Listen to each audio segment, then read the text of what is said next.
Son of God, say my mind, and you don't die. Give as you receive, and your release is Satan. This is the season 3, the episode 175 in the series How to Manifest Immortality, Workbook Lesson 136. And the idea we are going to practice today is sickness is a defense against the truth. Sickness is a defense against the truth. No one can heal unless he understands what purpose sickness seems to serve.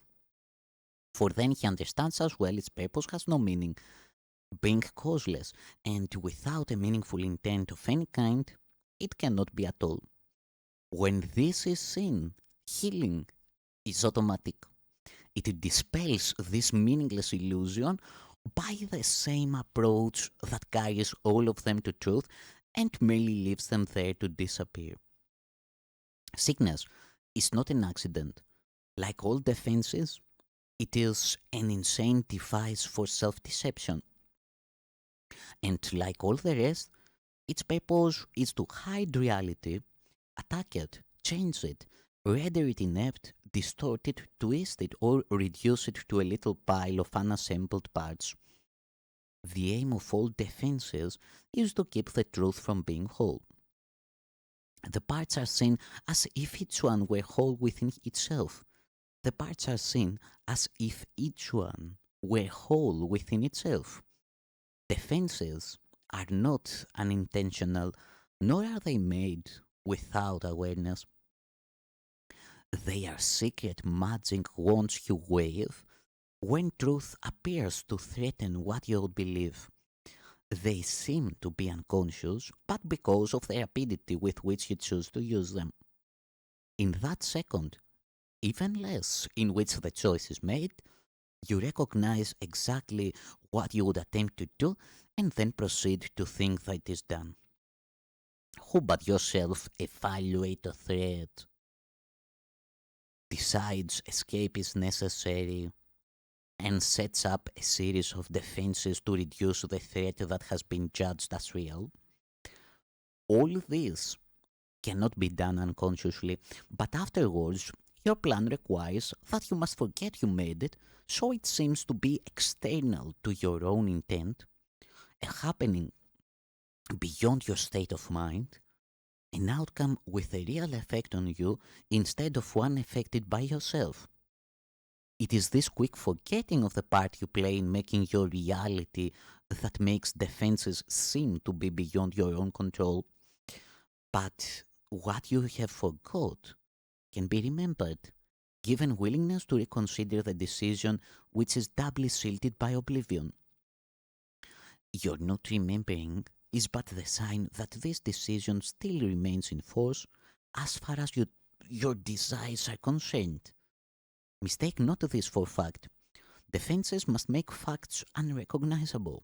They aim at doing this, and it is this they do. Every defense takes fragments of the whole, assembles them without regard to all their true relationships, and thus constructs illusions of a whole that is not there. It is this process that imposes threat, and not whatever outcome may result. When parts are wrested from the whole and seen as separate and wholes within themselves, they become symbols standing for attack upon the whole, successful in effect, and never to be seen as whole again. And yet you have forgotten that they stand but for your own decision of what should be real to take the place of what is real.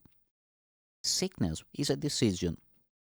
It is not a thing that happens to you quite unsought, which makes you weak and brings you suffering. It is a choice you make, a plan you lay, when for an instant truth arises in your own deluded mind, and all your world appears to totter and prepare to fall. Now are you sick that truth may go away and threaten your establishments no more? How do you think that sickness can succeed in shielding you from truth?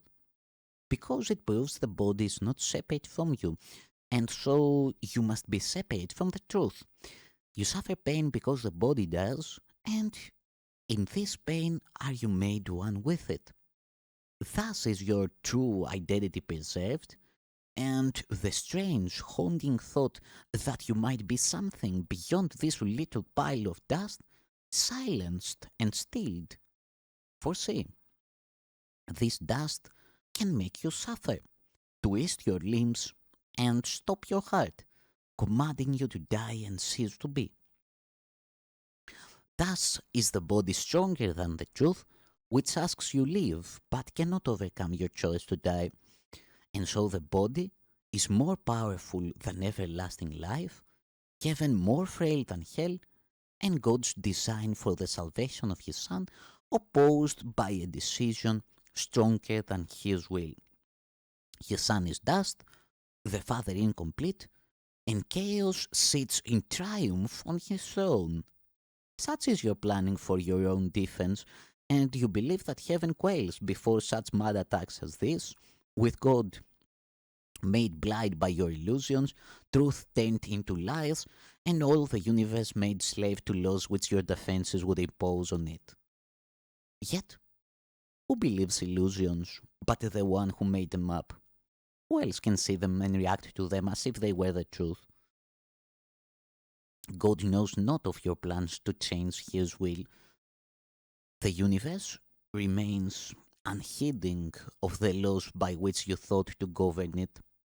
And heaven has not bowed to hell, nor life to death. You can but choose to think you die, or suffer sickness, or distort the truth in any way. What is created is apart from all of this. Defenses are plans to defeat what cannot be attacked.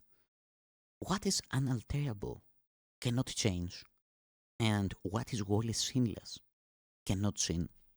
Such is the simple truth. It does not make appeal to might nor triumph. It does not command obedience, nor seek to prove how pitiful and futile your attempts to plan defenses that would alter it. Truth merely wants to give you happiness, for such its purpose is. Perhaps it sighs a little when you throw away its gifts, and yet it knows with perfect certainty that what God wills for you must be received.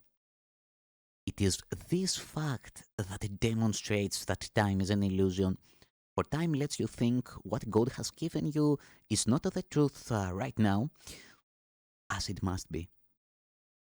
The thoughts of God are quite apart from time, for time is but another meaningless defense you made against the truth.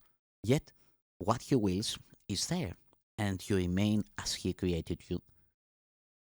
Truth has a power far beyond defense, for no illusions can remain where truth has been allowed to enter, and it comes to any mind that would lay down its arms and cease to play with folly. It is found at any time, today, if you will choose to practice giving welcome to the truth. This is our aim today, and we will give a quarter of an hour to us to ask the truth to come to us and set us free. And truth will come, for it has never been apart from us. It merely waits for just this invitation which we give today. We introduce it with a healing prayer to help us rise above defensiveness and let truth be as it has always been. This sickness is a defense against the truth. I will accept the truth of what I am and let my mind be wholly healed today. Healing will flash across your open mind as peace and truth arise to take the place of war and vain imaginings. There will be no dark corners sickness can conceal and keep defended from the light of truth. There will be no dim figures from your dreams, nor their obscure and meaningless pursuits with double purposes insanely sought remaining in your mind. It will be healed of all the sickly wishes that it tried to authorize the body to obey. Now is the body healed. because the source of sickness has been opened to relief, and you will recognize you practiced well by this. The body should not feel at all. If you have been successful, there will be no sense of feeling ill or feeling well, of pain or pleasure. No response at all is in the mind to what the body does.